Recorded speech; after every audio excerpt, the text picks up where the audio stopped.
There's something magical about coming to a cinema and making a discovery. Mm-hmm.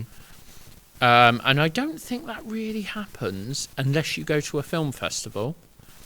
So creating a cinema off the back of some film festivals, I think might make that magic happen for other people. Yes, definitely. I mean, I should add, we're not just going to be that cinema that does weird stuff. Mm-hmm. We're going to have You're 4 not just screens. well, it's not weird. It's events. But you know what I mean? I'd say it's special stuff. Yeah. So we're going to have... But you're going to have the normal films here as well. 4 screens of the mainstream releases. Yeah. 1 screen dedicated to independent film. 1 screen dedicated. It's a long word. It's too long. There's not been enough sleep this week. 1 screen dedicated to the silver screen. So anything from 2024 backwards to 1927 or thereabouts. And then we're going to have 1 screen that is going to be dedicated to the kind of Curzon experience.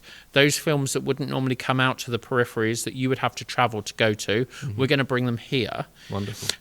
And we are going to make losses to start off with, and we know and accept that. But actually, as soon as people realise that offer is here... This is the place to come for those films. And you don't have to pay £15 to see those films. You're going to pay much less than that to come here. So if you're not a member of Lumiere, it's going to cost you £6.99. But if you become a member of Lumiere, it's going to cost you £4. Amazing. And that's any film, any type of film. You can't even buy a McDonald's meal for that. No, exactly. But you get that experience of the cinema. You get to be in the community. You get to experience a film how it should be experienced. Yes.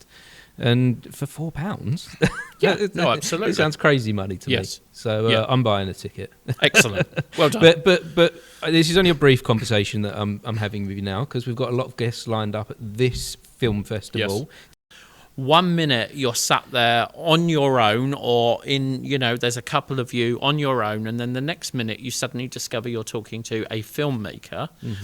And if you're not someone that's familiar with meeting filmmakers, it might be quite an exciting experience. And then, of course, it gets you curious about the sort of film that person might make. So then, of course, you start to deviate away from the mainstream stuff, and you think, actually, we met that guy. He's really, really nice. Yes, yeah. Let's go and watch his film. Let's see what his stuff is. And that's what's happening out there right now.